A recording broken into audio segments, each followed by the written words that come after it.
ព្រះគម្ពីរយោបជំពូកទី36អេលីហ៊ូក៏ពោលតទៅថា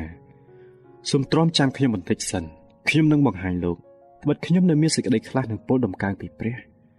ខ្ញុំនឹងនាំសេចក្តីចេះដឹងរបស់ខ្ញុំមកពីចម្ងាយហើយនឹងសម្ដែងច្បាស់ថាព្រះដែលបង្កើតខ្ញុំទ្រង់សុចរិតត្បិតពិតជាពាក្យខ្ញុំមិនមែនជាពាក្យកំពូតទេគឺមានព្រះដ៏មានតម្រិះសពគ្រប់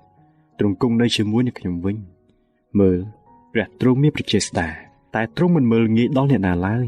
ទ្រង់មានឥទ្ធិឫទ្ធិដោយកម្លាំងនៃព្រះតម្រាស់ទ្រង់មិនគាំពីជីវិតរបស់មនុស្សអាក្រក់នោះទេតែទ្រង់ប្រោះមនុស្សដែលត្រូវវេទនាតាមត្រឹមត្រូវទ្រង់មិនដកព្រះនេត្រចេញពីមនុស្សសុចរិតឡើយគឺទ្រង់តាំងឲ្យគេអង្គុយលើបល្ល័ង្កជាមួយនឹងពួកស្ដេចឲ្យនៅអស់កលជានិច្ចវិញហើយគេបានថ្កើងឡើងបើកាលណាគេត្រូវជាប់ច្រវាក់ឬជាប់ចំណងនៃសេចក្តីវេទនានោះទ្រង់ក៏បង្ហាញឲ្យគេឃើញអំពើរបស់គេ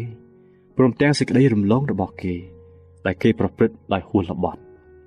ទ្រង់ក៏បើកត្រចៀកគេឲ្យស្ដាប់សេចក្តីដំបូលមានហើយបង្គាប់ឲ្យគេវេះចេញពីសេចក្តីទុច្ចរិតវិលមកវិញបើគេស្ដាប់តាមហើយគោរពប្រតិបត្តិដល់ទ្រង់នោះគេនឹងរស់នៅអស់ទាំងថ្ងៃនៃអាយុគេដោយសេចក្តីរុងរឿងហើយអស់ទាំងឆ្មាំគេដោយសេចក្តីអំណរប៉ុន្តែបើគេមិនស្ដាប់វិញនោះគេនឹងត្រូវវិនិច្ឆ័យទៅដោយដាវហើយនឹងស្លាប់ទៅដោយខ្វះប្រាជ្ញាឯពួកអ្នកដែលមានចិត្តធ្ងន់ល្មើសគេប្រមូលទុកសេចក្តីខ្ញាល់ហើយកាលណាទ្រង់ចងគេនោះគេមិនអំពាវនាវទេព្រលឹងគេស្លាប់ទៅក្នុងវ័យនៅក្មេងនៅឡើយហើយជីវិតគេក៏នៅរួមនឹងពួកស្មោកគ្រោកទ្រង់ជួយអ្នកដែលមានសេចក្តីទុក្ខឲ្យរួចដោយការរងទុក្ខរបស់គេនោះក៏បើត្រចៀកគេក្នុងគ្រាដែលកើតមានសេចក្តីសង្កត់សង្កិនទ្រង់សពហារតីចង់នាំលោកចេញពីទីចង្អៀតទៅឯទីធំទលីវិញជាទីគ្មានសេចក្តីត្បៀតត្បល់ឡើយយ៉ាងនោះអាហារដែលបានដាក់លើតុលោកនឹងបានជាតិរបស់មានរសជាតិដ៏ប្រសើរប៉ុន្តែលោកបានសម្រេចពេញទីតាមសេចក្តីជំនុំជម្រះរបស់មនុស្សអាក្រក់ដូច្នេះសេចក្តីយុត្តិធម៌និងសេចក្តីសុចរិតបានចាប់លោកហើយកុំបីលោកទុកឲ្យសេចក្តីក្រោធបណ្ដាលឲ្យទាស់ទទឹងនឹងការរៀងចាលឡើយក៏កុំឲ្យថ្លៃលួសយ៉ាងធំក្រៃលែងនេះនាំឲ្យលោកវង្វេងចេញដែរតើសម្រេចរបស់លោកឬឫទ្ធិនៃកម្លាំងលោកនឹងបានល្មមអាចនឹងជួយឲ្យលោករួចពីសេចក្តីទុក្ខនេះបានឬទេកុំឲ្យសង្វាតចង់បានពេលយប់ជាពេលដែលពួកជនត្រូវដកចេញពីកន្លែងគេនោះឡើយត្រូវឲ្យប្រយ័ត្ននឹងជៀសចេញពីសេចក្តីទុច្ចរិតត្បិតលោកបានរើសសេចក្តីនោះជំនួសការរងទុក្ខវិញមើលព្រះទ្រង់ធ្វើការយ៉ាងខ្ពស់វិសេសដោយឫទ្ធិរបស់ទ្រង់តើមានគ្រូឯណាដែលប្រៀបផ្ទឹមនឹងទ្រង់បានតើអ្នកណាបានមកគប់បង្ហាញផ្លូវដែលទ្រង់ត្រូវដើរ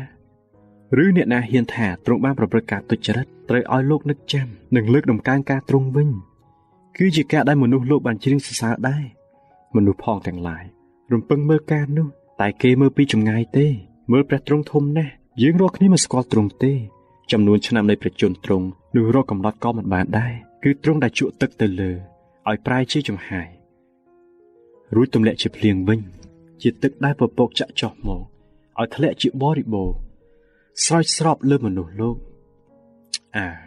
តើមានអ្នកណាយល់ពីការរីកពពកឬពីសៀងផ្គរនៅពន្លារបស់ទ្រង់បានមើលទ្រង់បំព្រាចពន្លឺរស្មីព័ទ្ធជុំវិញទ្រង់ហើយក៏គ្របបាំងទាំងបាតសមុទ្រផងត្បិតគឺដោយសារការទាំងនោះតែទ្រង់ពិចារណាមើលអស់ទាំងសះទ្រង់ប្រោះប្រទានអាហារឲ្យជាបរិបូរណ៍ទ្រង់យករន្ទះកាន់នៅព្រះហស្ថហើយក៏បាញ់ទៅចំពួកខ្មាំងសត្រូវសូរក្រំក្រែងនោះសម្ដែងពីទ្រង់ដូចជាឲ្យពពួកសត្វដឹងពេលដែលត្រូវភ្លៀងផ្គរនោះដែរ